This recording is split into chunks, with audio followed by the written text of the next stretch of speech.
ये fourth unit बन गई टेपिटम, और इनके बीच में जो है वो हम डाल देते हैं यहाँ पे टिश्यूज को, जो कि है लगभग अलग अलग स्पीसीज में, लेकिन सामान्य 3 से 4 परतीय होता है।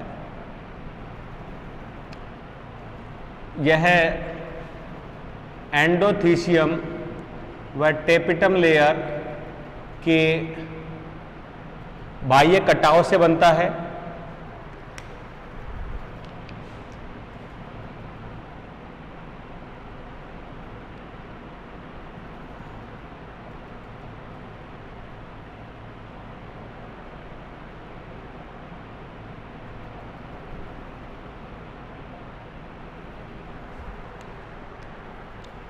ये जो कॉलम जैसी सेल्स हैं, चपटी अनेक परतीय, ये कहलाती हैं कनेक्टिव।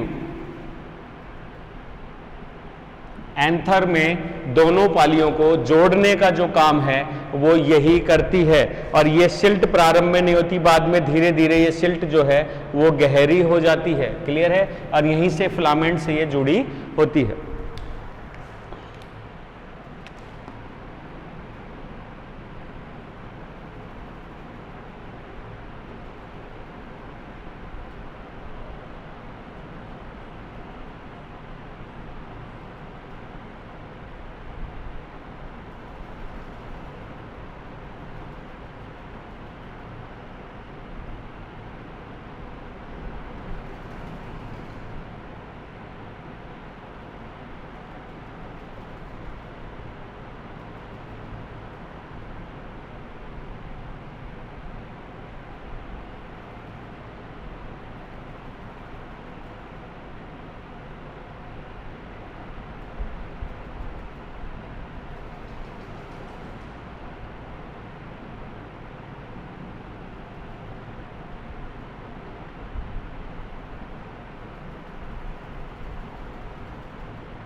मिडिल लेयर, और ये हो गई माइक्रो स्पोरेंजियम, जिसको हम पोलन सैक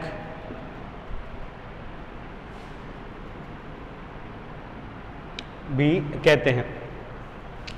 तो मिडिल लेयर की अगर हम बात करें, जो हम 3rd नंबर पे बात कर रहे हैं, तो मिडिल लेयर एपिथीसियम सॉरी एंडो जो थीसियम सेल है उसके नीचे की तरफ कटी हुई सेल्स हैं और ये अनेक परती होती हैं। ये अल्पजीवी परत है, ज्यादा समय तक नहीं है। स्टोमेटा क्या ये एंथर के परिपक्व होने के साथ ही ये हासित हो जाती है। और एक्चुअली में हासित क्यों हो जाती है, ये अपघटित होकर अपने न्यूट्रिएंट्स जो हैं वो किसको दे देती है, टेपिटम को। और टेपिटम से कहां पहुंच जाते हैं, स्पोर मदर सेल्स में, जब उसमें माइक्रोस्पोरोजेनेसिस या पॉलन का डेवलपमेंट प्रारंभ होता है। तो अगर हम एक मैच्योर एंथर की बात करें तो ये सेल्स जो हैं वो हमें हासित या अवशेषित रूप में मिलेगी। लेकिन अगर हम एक मैच्योर से पहले एंथर की बात करें, एक यंग एंथर की, तो उसके अंदर ये हमको कई पड़ती है और जीवित और स्पॉन्जी टाइप से दिखाई देती हैं। कुछ विशिष्ट एग्जाम्पल्स अगर अपन इसमें लें तो हम इसमें एग्जाम्पल ले सकते हैं साइडा का।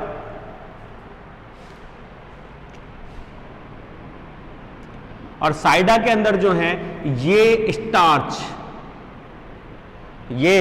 स्टार्च के रूप में क्या कर लेती हैं, संचयित कर लेती है स्टार्च को, और जिसके कारण ये लंबे समय तक रुकी रहती हैं और आकार में कैसी हो जाती है, मोटी हो जाती हैं। उसके अलावा और भी एग्जाम्पल्स है जिसमें लेयर जो है वो 2 से 3 या 3 से 4 तक, 4 तक कम होती है, 2 से 3 तक। तो उसमें किसी में सेकंड, किसी की थर्ड, किसी की फर्स्ट लेयर जो है वो हासित होती है, या कोई एक लेयर जो है वो अवशेषी के रूप में पाई जाती है। फोर्थ पॉइंट जो है वो हम लेंगे टेपिटम।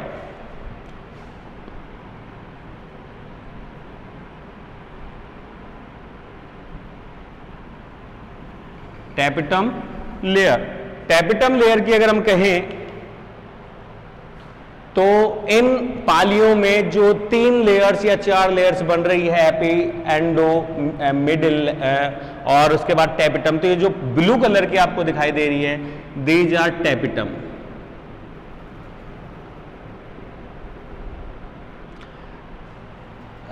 इसमें चित्र में आपको दिख रही होंगी, ये और कोशिकाओं से थोड़ी आकार में बड़ी और दीर्घित प्रकार की कोशिकाएं हैं, सबसे आंतरिक परत बनाती हैं। और इन्हीं कोशिकाओं की आंतरिक जो लेयर्स हैं वो स्पोरोजिनस टिश्यूज या स्पोर मदर सेल्स में क्या हो जाती हैं, कन्वर्ट हो जाती हैं, जो कि माइक्रोस्पोरोजेनेसिस द्वारा अर्धसूत्री विभाजन के फलस्वरूप स्पोर टेट्राड जो हैं उनमें डेवलप होती हैं।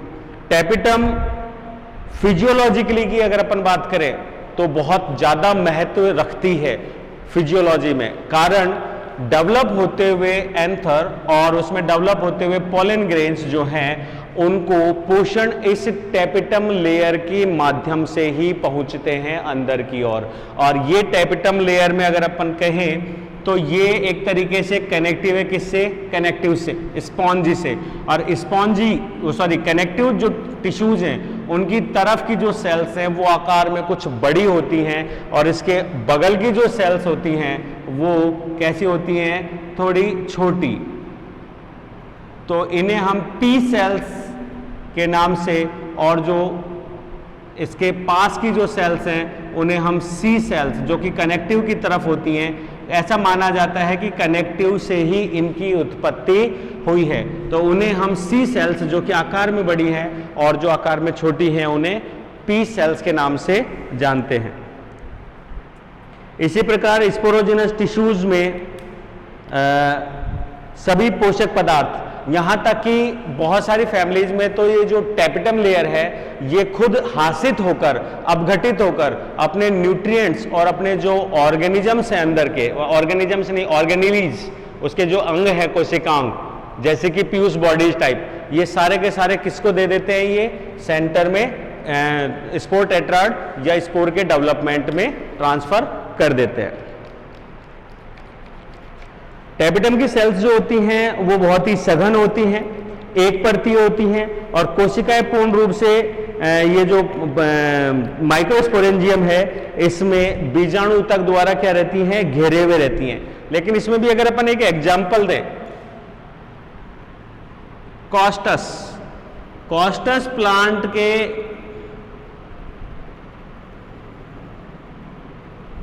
कॉस्टस में क्या है, कॉस्टस में ये मल्टीलेयर, कॉस्टस में क्या है, ये कॉस्टस में मल्टीलेयर है। नॉर्मली कैसी मिलती है, यूनिलेयर। और अधिकतर जो है ये क्या हो जाती है, हासित हो जाती है। हासित का मतलब अपघटित होकर न्यूट्रिएंट्स जो है वो अंदर जो स्पोरेंजिया जो टिश्यूज हैं उनको प्रोवाइड करा देती हैं। और कभी कभी जो है ये हासित नहीं होती और प्रोवाइड कराती है न्यूट्रिएंट्स को।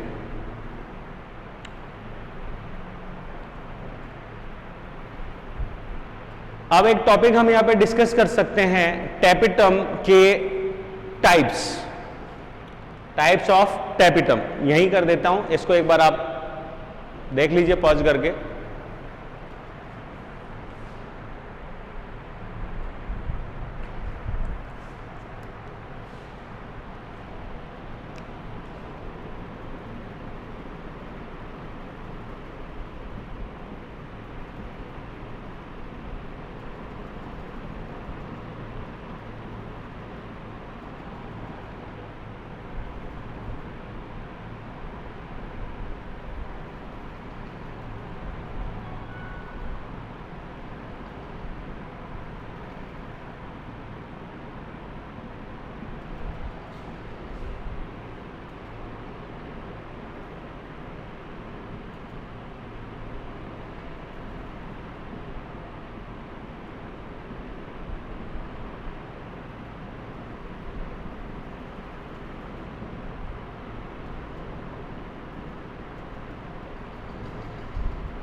These are spore,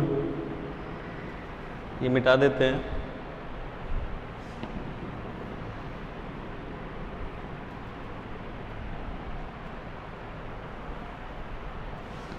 mother cell,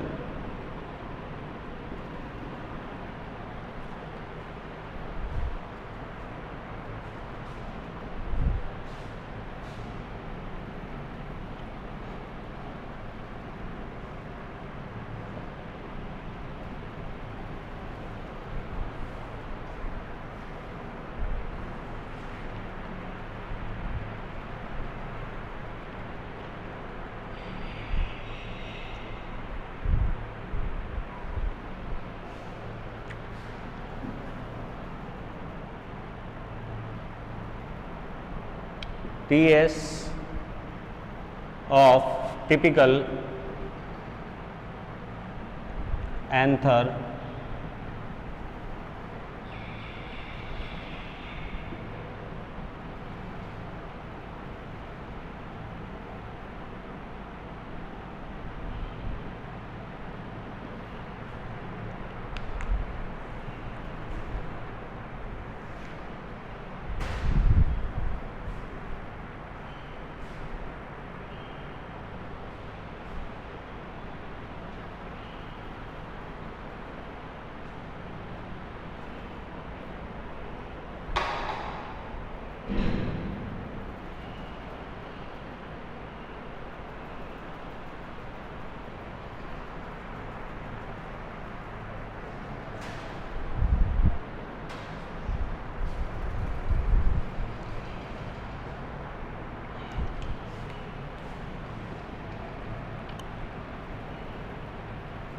types of tapetum layer, या इसे हटा देते हैं।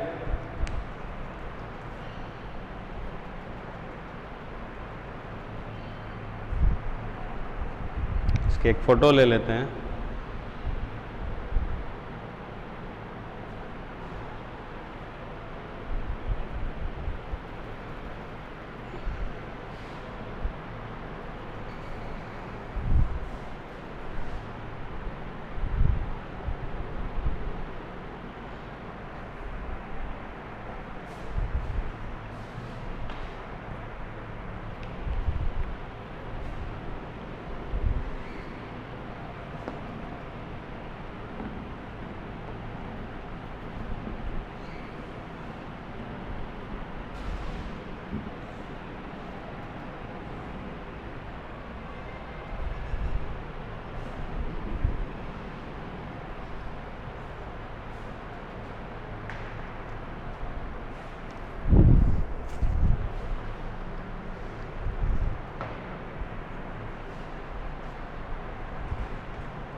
Types of tapetum layer.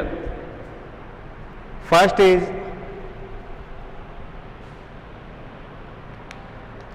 amoeboidal.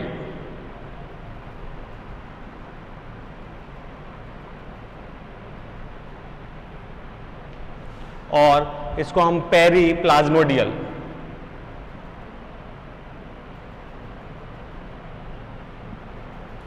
Layer भी कहते हैं। अमीबॉइडियल कुछ पादप जैसे कि टाइफा, हेलिएंथस, ट्रेडेस्केंसिया, कुछ प्लांट्स जैसे कि टाइफा, हेलिएंथस,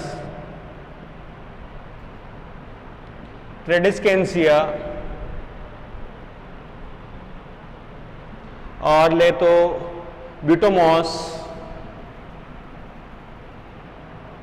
एटसेट्रा के एंथर की टेपिटम लेयर का अध्ययन करने पर इस चीज का ज्ञान हुआ कि इनकी टेपिटम लेयर मैच्योरिटी के साथ, maturity of anther and development of pollen grains, ठीक है, एंथर के डेवलपमेंट के साथ, उसके विकास क्रम के साथ तथा पॉलन ग्रेन्स के बनने के साथ इनकी जो टेपिटम लेयर है वो क्या हो जाती है, अपघटित हो जाती है। वो अपने अंदर से कैलोज टाइप जो एंजाइम्स है उनको सीक्रेट कर देती है, जिसके कारण वो क्या हो जाती है, अपघटित हो जाती है। अपघटित होकर वो जो लयन द्रव बनाती है वो कहां आ जाती है,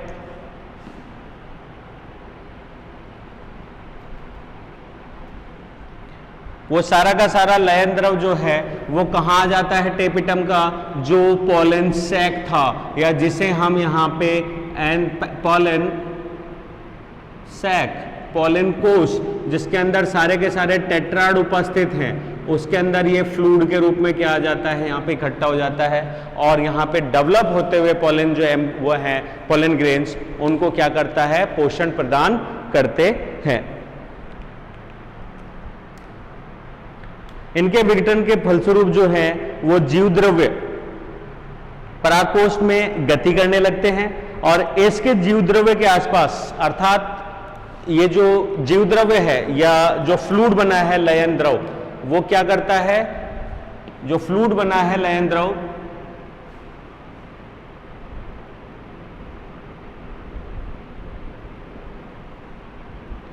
लाइटिक फ्लूइड या साइटोप्लाज्म लयन द्रव्य ये जो लयन द्रव्य बना है, और इसके अंदर कुछ अगर अपन स्पीसीज की बात करें तो मैंने अभी आपसे कहा भी था कि जो मिडिल लेयर है उसकी सेल्स डिग्रेड हो जाती हैं। तो यहाँ पे कुछ स्पीसीज ऐसी है जिसके अंदर टैपिटम के साथ में मिडिल लेयर की लेयर्स भी क्या हो जाती हैं, डिग्रेड हो जाती हैं, और वो इस फ्लूइड के अंदर आ जाती हैं। उसके अतिरिक्त एक चीज और है, ये जो पोलन ग्रेन्स की सेल्स हैं जिन्हें हम पोलन मदर सेल्स कहते हैं, अभी डेवलपमेंट में हम इसको डिस्कस करेंगे। तो यहाँ पे असंख्य कोशिकाएं बनती हैं समसूत्री और अर्धसूत्रीय विभाजन के फलस्वरूप, परंतु सभी कोशिकाएं जो हैं वो पोलन मदर सेल के रूप में प्रयुक्त नहीं होती। उनमें से अबाउट अगर मियोसिस से 4 कोशिकाएं बन रही है तो एक ही पोलन ग्रेन में जाएगी, बाकी की 3 हासित होकर पोषण प्रदान करती हैं। तो यहाँ पे ये जो पोलन मदर सेल्स के रूप में, या यहाँ पे स्पोरोजिनस जो टिश्यूज हमने कहा, स्पोरोजिनस टिश्यूज की हम बात कर रहे हैं, तो टैपिटम लेयर्स के साथ में बहुत सारे स्पोरोजिनस टिश्यूज और बाहर की कुछ भित्तियों की जो सेल्स हैं वो इस लयन द्रव का हिस्सा बन जाती हैं। और लयन द्रव जो है वो इन डेवलप होते हुए मदर सेल्स के चारों ओर क्या हो जाता है, स्त्रावित हो जाता है। और इसी कारण ये जो चारों तरफ इसके लिक्विड जो है वो स्त्रावित हो गया, तो मैच्योर होते हुए पॉलिन्स जो हैं उनको एक तरीके से वाटर लॉस से बचाता है, पोषण दे रहा है, और पूरी तरीके से इसको प्रोटेक्टिव लेयर के रूप में होता है। इसीलिए इस अवस्था की वजह से इसका नाम दिया पेरीप्लाज्मोडियल लेयर, क्योंकि इसके चारों तरफ एक प्लाज्मोडियल मतलब जो प्रोटोप्लाज्म है उसकी क्या बन जाती है, लेयर बन जाती है।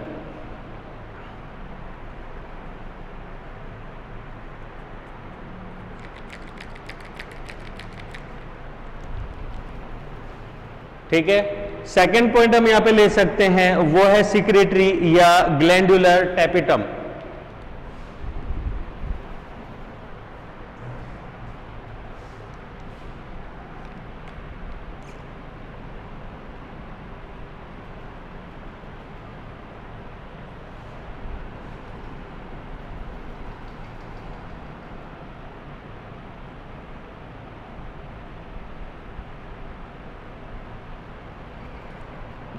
ये कार्य और फिजियोलॉजी के आधार पे कुछ डिफरेंट है एमीबॉइडियल से। एमीबॉइडियल जो है वो विकास क्रम में गल जाती है, अवगठित हो जाती है, बाद में दिखाई नहीं देती, और संपूर्ण अवगठित होकर पॉलिन्स को क्या कर देती है, न्यूट्रिएंट प्रोवाइड कराती है। पर अगर अपन ग्लैंडुलर की बात करें, सिक्रेटरी, तो सिक्रेटरी का मतलब है स्त्रावी, और ग्लैंडुलर का मतलब भी हो गया ग्रंथिल। ये वो कोशिकाएं हैं जो अपने अंदर पोषक पदार्थों और फ्लूइड्स को क्या करेंगे, स्टोर करके रखती हैं, और धीरे धीरे जो है न्यूट्रिएंट्स जो है पोलन सेक्स को या पोलन मदर सेल्स को क्या करवाती हैं, प्रोवाइड करवाती हैं, खुद अवगठित नहीं होती लास्ट तक। तो ऐसे में इन्हें हम बोलते हैं स्त्रावी। और इसका एग्जाम्पल जो है वो हिलीबोरस के अंदर किया गया बाय एक्लिन और गॉडविन।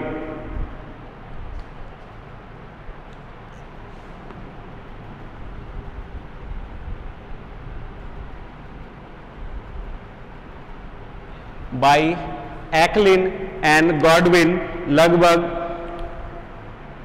1968 में हिलीबोरस के अंदर जो है वो इसका अध्ययन किया।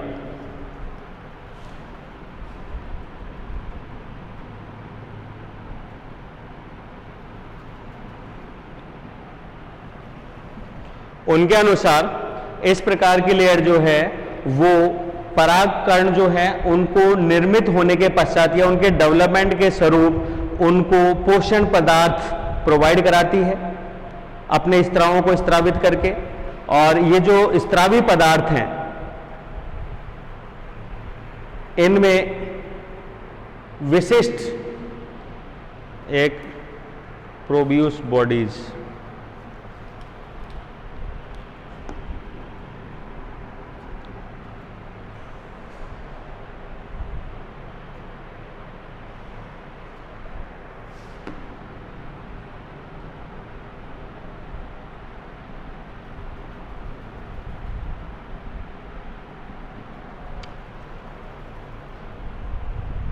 स्त्रावी पदार्थों में टैपेटम जो सेल्स हैं वो आकार में बड़ी होती हैं, केंद्रक सुस्पष्ट, और इनका जो जीवद्रव्य है वो हो जाता है गाढ़ा। ये एक ग्लैंड के समान कार्य करने लगती हैं और इनके स्त्रावी पदार्थों के अंदर ये कुछ विशिष्ट ऑर्गन्स नहीं, ऑर्गेनेलीज, जैसे कि माइटोकॉन्ड्रिया, पराक्सीसोम्स, उसके अलावा राइबोसोम्स, मिनरल्स एंड एक विशिष्ट ग्लोबुलर संरचनाएं जिन्हें हम प्रोयूबिस बॉडीज कहते हैं, इनको क्या करती हैं, पोलन डेवलप होते हुए पोलन ग्रेन्स तक सीक्रेट करते हैं।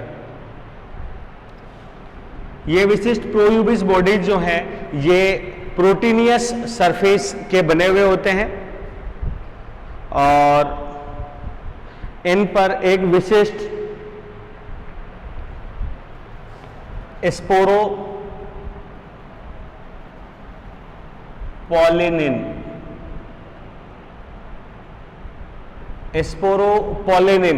का संश्लेषण या स्त्रावण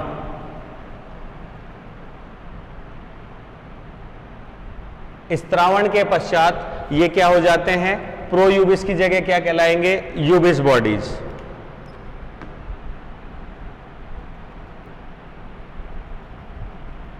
और ये हो जाते हैं एक्टिव,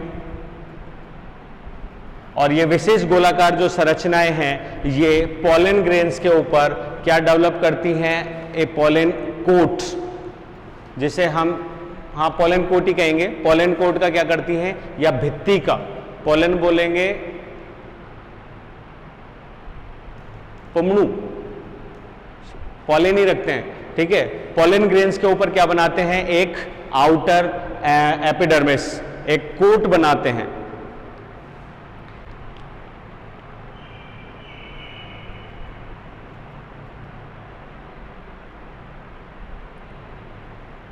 और फाइनली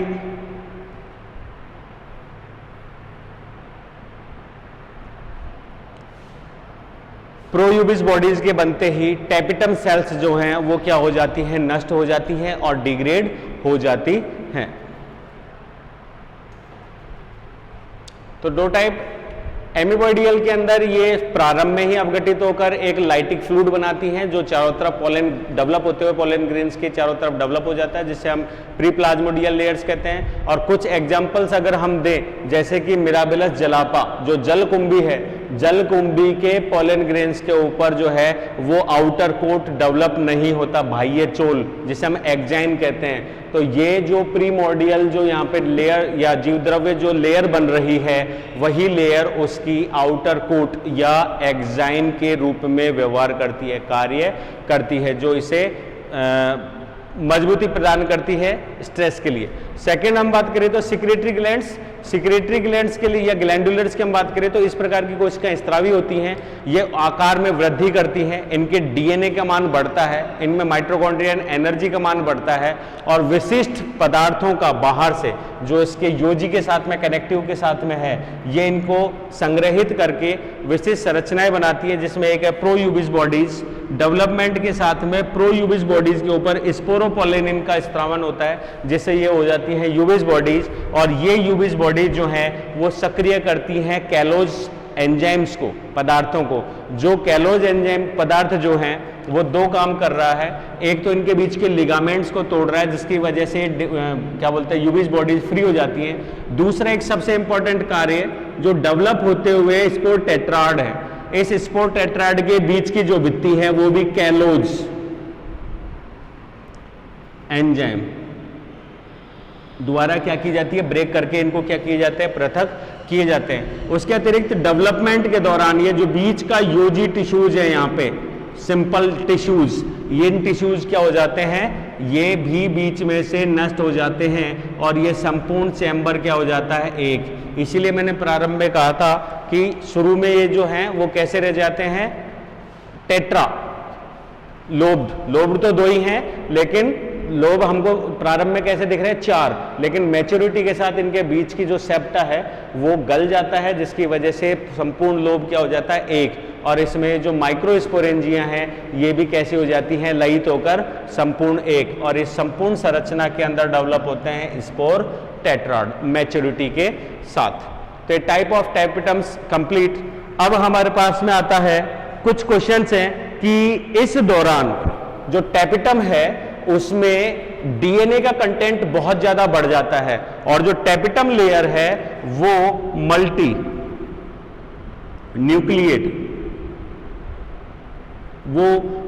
न्यूक्लिएट और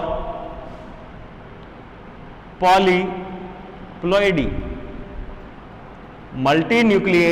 और पॉलीप्लॉइडी के समान व्यवहार करने लगती है। इसका कारण तो यहां पे अगर अपन कहें तो कई सारे कारण हैं, जिसमें फर्स्ट नंबर पे अपन ले सकते हैं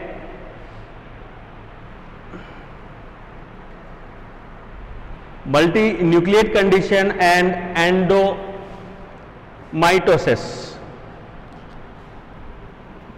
डीएनए कंटेंट बढ़ने का कारण एक तो सबसे पहले मल्टी न्यूक्लिएट ही हो सकता है, मल्टी न्यूक्लिएट, और दूसरा हो सकता है एंडोमाइटोसिस।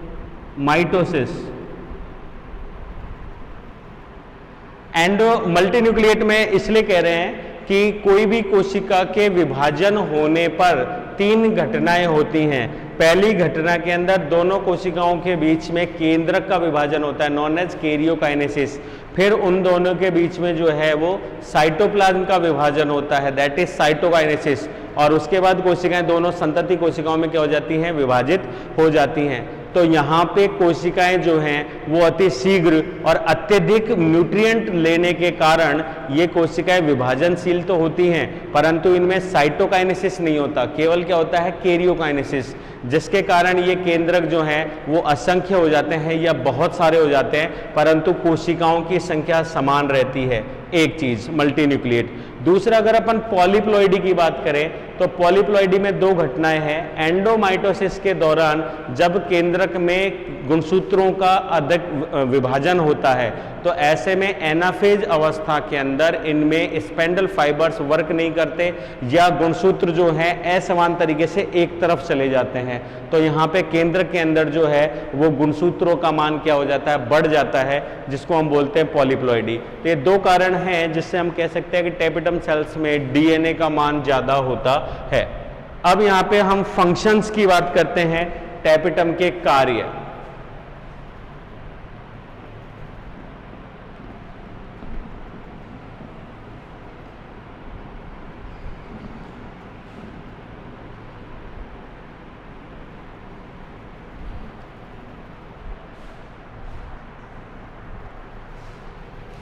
फंक्शंस,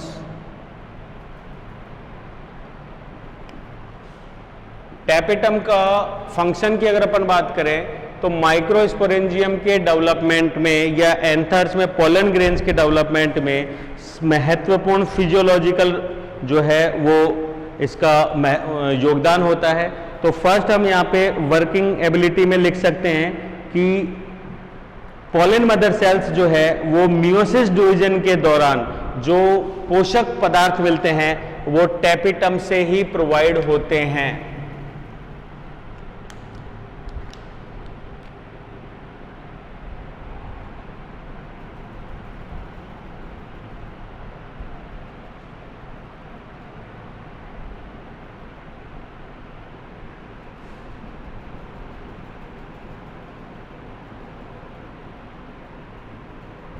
दौरान micro nutrients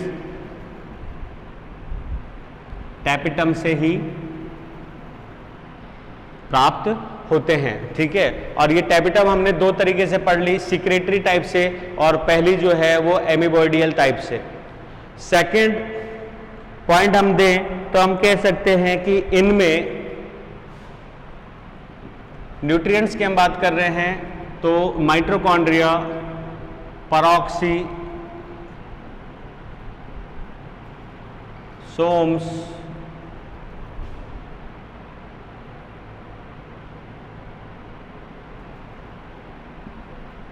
pigment, minerals and प्रोयूबिस बॉडीज जो है वो क्या होती हैं, सीक्रेट होती हैं। किसमें, स्पोर मदर सेल्स में। तो ये जो सिक्रेशन है इन सारे के सारे कोशिकांगों का, वो किसके द्वारा होता है? टैपेटम सेल के द्वारा ही होता है। टैपेटम में उपस्थित जो कैलोज एंजाइम है,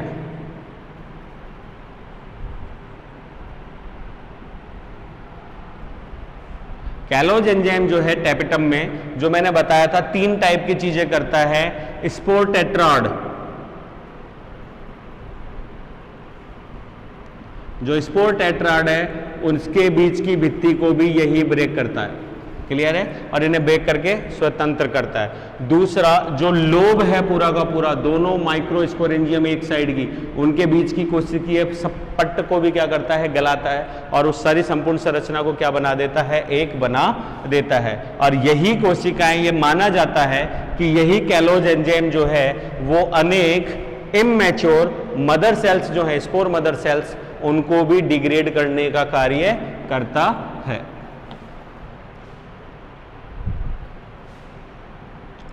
फोर्थ पॉइंट की हम बात करें तो हम यहां पे ले सकते हैं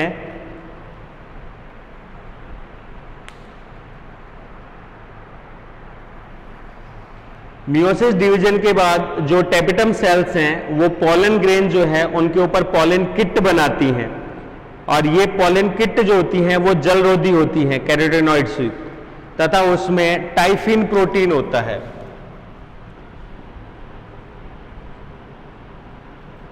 टैपेटम सेल्स जो है वो किसका निर्माण करती है? पॉलन किट का।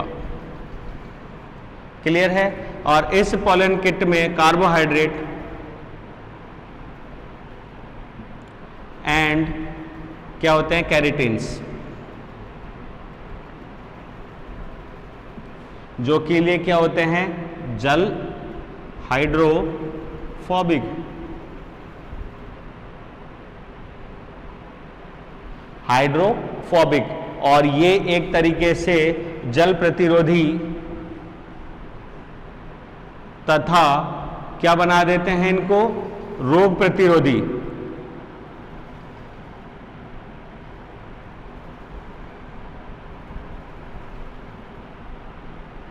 जल प्रतिरोधी,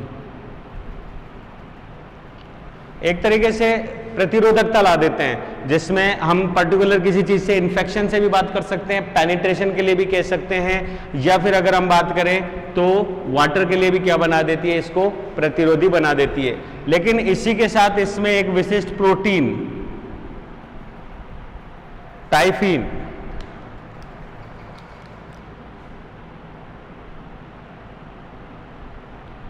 एक विशिष्ट प्रोटीन टाइफिन पाया जाता है, और ये टाइफिन जो है ये है हाइड्रोफिलिक। हाइड्रोफिलिक का मतलब हो गया जल स्नेही।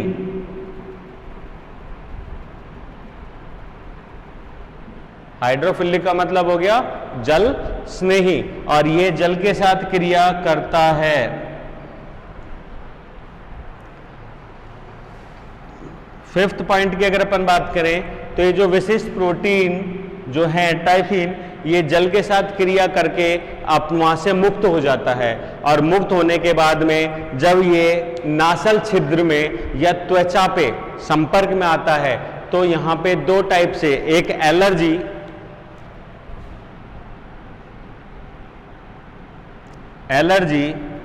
एंड हे फीवर रोग उत्पन्न करता है। ठीक है? पॉलन एलर्जीज होती हैं कईयों को, हे फीवर जो है वो इसी प्रोटीन के कारण होता है।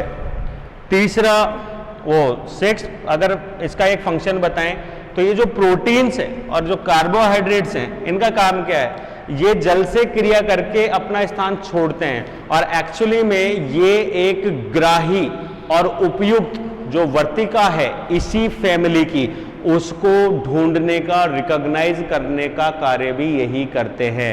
अर्थात जब इनको इनकी ही फैमिली की उपयुक्त वर्तिका मिल जाती है तो ये प्रोटीन जो हैं वो क्या करते हैं? पॉलन ग्रेन को स्टिमुलेट करते हैं, जिसकी वजह से पॉलन ट्यूब इनिशिएट होती है, और पॉलन ट्यूब जो है वो पेनिट्रेट करके अंदर प्रवेश करती है। परंतु अगर वहां पे उपयुक्त वर्तिका नहीं है या उस फैमिली की वर्तिका अगर नहीं है तो ये प्रोटीन जो हैं वो उससे रिएक्ट नहीं करते और ये उसके पोलन ट्यूब फॉर्मेशन को क्या कर देते हैं, इनहिबिट कर देते हैं और पोलन को वहां से क्या करवा देते हैं, दूर ढकेल देते हैं या वहां से विमोचित निष्कासित करवा देते हैं। वो पोलन फिर दूसरी जगह पर उसको ढूंढता है। तो ये भी इसका सबसे इंपॉर्टेंट जो है वो फंक्शन है।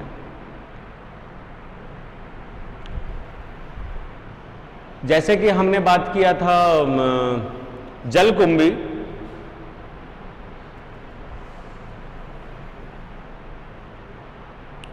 उसके अंदर क्या हो रहा है, जो टेपिटम लेयर थी जो कि प्रीमोर्डियल क्या बना रही थी, एक तरीके से वो प्लाज्मोडियल जो उसने लेयर बनाई थी और वो लेयर जो है वो क्या बनाती है, सीड कोट के समान। तो दैट इज एक्साइन।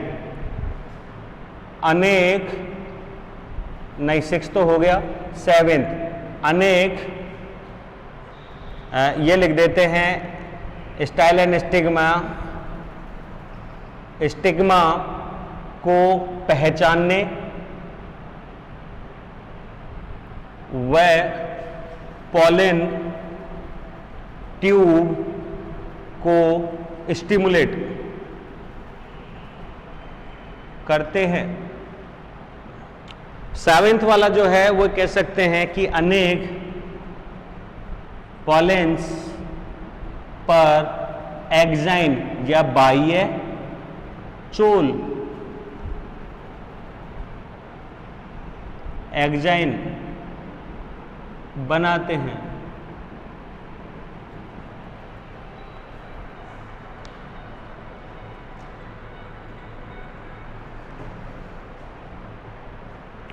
बाह्य चोल बनाते हैं।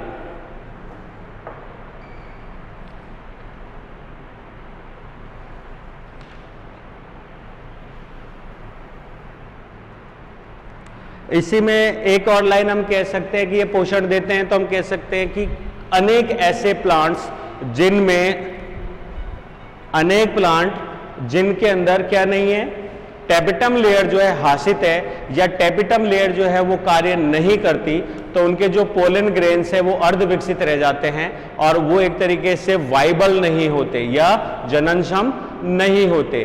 लेकिन इसी में एक एग्जाम्पल हम दे सकते हैं जेनसी कैंथेसी कुल की, जिसमें हम कह सकते हैं कि इसमें टेपिटम नहीं होती और उसके अंदर जो स्पोरोजिनस टिश्यूज हैं वही क्या काम करते हैं, पोषक का कार्य करते हैं। अर्थात उसमें से कुछ ही पोलन ग्रेन्स में डेवलप होंगे, बाकी पोषण का कार्य करते हैं, टेपिटम का कार्य करते हैं। तो आज इतना ही। नेक्स्ट क्लास में हम पढ़ते हैं स्पोरोजेनेसिस, जिसमें हम स्पोरोजेनेसिस नहीं, एंथर का डेवलपमेंट